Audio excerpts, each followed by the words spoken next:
Kok le memang orang Minang ko baradai. Syarat mangato adai memakai. Kecek syarat. Terlepas daripada khilafiah perbedaan para ulama yang ambo yakini, walau banyak mazhab mengatakan berpendapat, ambo yakini solat berjamaah hukumnya wajib bagi para laki-laki. Di mana dalil wajibnya? Yang pertama, syarat mengatur surah Al-Baqarah ayat 43, wa aqimus shalah wa atuz zakah warka'u ma'ar rakiin. Ada 3 perintah dalam surah Al-Baqarah ayat 43. Wa aqimus shalah, dirikan solat, hukumnya kita sepakat wajib hukumnya. Wa atuz zakah, tunaikan zakat, kita sepakat wajib hukumnya. Warka'u ma'ar rakiin, cerita tentang orang solat lagi. Warka'u ma'ar rakiin, apa maksudnya? Ruku bersama orang-orang yang ruku. Apa maksudnya? Solat berjamaah hukumnya wajib bagi laki-laki, terutama orang yang balaga mengaku adai santiang jo adai. Jangan balaga jadi nini mama alim ulama cerdik pandai. Kalau nak tiba subuh berjamaah otak gadang. Semestinya di Indonesia ko, bahkan di dunia ko, orang yang paling soleh, orang yang paling takwa semestinya orang Minangkabau. Sebab yang punya falsafah adai bahasa nijo syarat, syarat bahasa nijo kitabullah, syarat mengatur adai memakai, cuman orang Minang yang punya, orang Arabnya tak punya tu. Santiangnya orang Minangkabau kok, Pak. Santiang orang Minangkabau kok.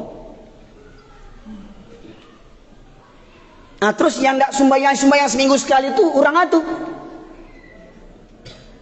Yang hari-hari hidupnya juanjiang orangnya tu. Betul Ustaz kasana menyebut anjiang, tak perlu diterjemahkan wawaw. Kalau anjiang sebut anjiang, Pak. Ya. Dalam Al-Quran disebutkan surat Al-A'raf 176. Famathaluhu kamathalil kalbi.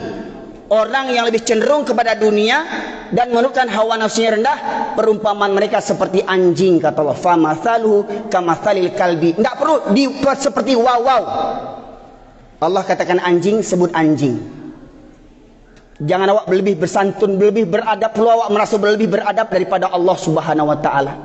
Caliak beko di rumah surah Al-A'raf 176. Allah sabut di situ anjing. Orang yang wakatunya habis untuk urusan dunia. Pai baburu talok jauh-jauh, menengah kaji nak talok, sama ju anjing kecil Allah. Maka tak heran kalau ada yang soto ju anjing sampai nak tahu mana orang mana anjing, sama ju bantuannya. Masya Allah muslimin. Mohon maaf, sidang jamaah Jumat rahimakumullah. Kaji kau harus sampaikan di apa? Di orang Minangko yang bercalik lah banyak makan basi. Basi pakak, basi turiak, basi mada. Kok cerita di rantau nak tangguang orang Minangko yang paling santiang agamanya. Oh, kami orang Minang tak akan tagadai akidah kami doh. Alun tagadai akidah sembahyang seminggu sekali. Alun tagadai, alun pindah agama tu sembahyang seminggu sekali. Alun pindah agama tu juanjiang jo hidup sehari-hari. Kok berang yang punya anjing, kok berang seorang je lah. Kok mati tagang seorang je lah. Bila ketobat lah, bila kesadar je lah. Mujuar musaji kau tak ada yang buat anjing. Masya Allah muslimin yang dirahmati oleh Allah. Itu yang pertama. Tauhid. Apa tauhid itu? Segala sesuatu yang dianggap, yang disamakan dengan kedudukan Allah sebagai Tuhan, yang lebih dicintai, yang lebih ditaati, yang lebih ditakuti. Tempat bergantung yang dianggap bisa mendatangkan rezeki, yang dianggap bisa menahan gunung Merapi. Ya, seperti gunung Merapi di Jawa ada Mbah Marijan, katanya penjaga kunci pintu gunung Merapi. Di gunung Merapi kok siapa kuncinya di bagian datuk asnya macam kuncinya tu. Masyaallah muslimin segadang kuncinya tu. Menganggap bisa menghindarkan bencana. Itu semuanya tauhid. Dukun-dukun itu tauhid tu. Santiang lo dukun tu taunya pitih orang hilang di mata saleknya, tahu dukun tu, setan dukun tu. Masyaallah muslimin. Oh bahas pegale kadai balabo pajang foto tuanku saliyah sanak mu di Pariaman, setan tu. Masyaallah muslimin. Tauhid. Bahkan mungkin foto Tuanku Salih lebih bisa mendatangkan rezeki. Kalau boleh memajang foto, tunggu foto Yesus awak pajang leh. Yesus tu kan Nabi tu. Ha? Walau yang disalib itu bukan Yesus yang sebenarnya, bukan Nabi Isa yang sebenarnya. Masyaallah muslimin, kau kaji yang harus disampaikan. Kareh memang karena apa? Banyak orang Islam lah kareh, hatinya lebih kareh pada batu leh. Kemudian yang kedua masyaallah muslimin, Tuhan yang batil, sesat dan menyesatkan adalah al-alihah. Allah tegaskan dalam surat Al-Furqan surat ke-25 ayat 43. A'udzubillahi minasyaitonirrajim. Afara'aita man ittakhadha ilahahu hawahu afa anta takunu alaihi wakila. Pernahkah kau perhatikan orang yang mempertuhankan hawa nafsunya, mempertuhankan hawa nafsunya? Malam pak di waktu subuh jago solat kamu saji, atau tidur di rumah, atau solat di rumah. Oh dek dingin di Sungai Puako, dingin di Pariaman, ialah angin. Masyaallah muslimin yang dirahmati oleh Allah.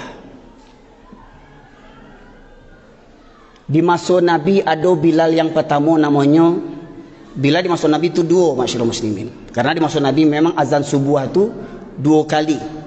Ya. Azan pertama untuk menjaguan orang untuk solat tahajud atau puas untuk sahur. Azan kedua baru masuknya waktu solat. Azan pertama dikumandangkan oleh Abdullah bin Ummi Maktum. Siapa Abdullah bin Ummi Maktum? Kau sahabat Nabi. Dek beliau kolah perantaranya turun surat Abasa wa Tawalla. Surat Abasa. Lah gaya kecilnya bersobat ya Rasulullah. Ya Rasulullah, engkau tahu aku orang tua yang buta. Aku orang tua yang buta, kata Abdullah bin Ummi Maktum. Rumahku jauh dari masjid. Jalan ke masjid berliku-liku. Banyak binatang berbisa, ular, kalajengking, ya, sipasan. Tidak ada orang yang senantiasa menuntunku ke masjid. Ya Rasulullah, bolehkah aku sholat di rumahku? Orang butuh gaek rumah jauh, tidak ada ondan, tidak ada sepeda, tidak ada ojek. Batanya meminta ke Rasulullah, ya Rasulullah, bolehkah aku sholat di rumahku? Kata Rasulullah, apakah kau mendengar seruan azan? Dengar ya Rasulullah. Tidak ada keringanan bagimu untuk sholat di rumahmu. Dun sana ambo, yang orang Minangkabau, yang keceknya orang Baradai, orang gaek buto meminta ke Nabi untuk keringanan solat di rumah. Jangan kecek kajian bo kareh, suara moyo kareh sebab mo lahir di Medan, tinggal di Pariaman, ya. Darah Batak bersambung bersujadah Pariaman, makanya kareh suara mo. Tapi amo tak pernah seperti Rasulullah. Kecek Rasulullah datang orang buto, kecek Rasulullah meminta keringanan sembahyang di rumah. Kecek Rasulullah, apakah kau mendengar suara azan? Dengar Rasulullah. Tidak ada keringanan bagimu untuk solat di rumahmu. Orang tua buta tidak dapat keringanan solat di rumah. Hei kalian para pemuda, sehat, rumah dekat masjid, mobil mewah banyak, motor banyak, kekayaan banyak, tidak ke masjid. Kau lebih buta daripada Abdullah bin Ummi Maktum. Rumah bertetangga dengan masjid, kalau istilah orang tinggal mulumpek, dia boleh tiba di masjid.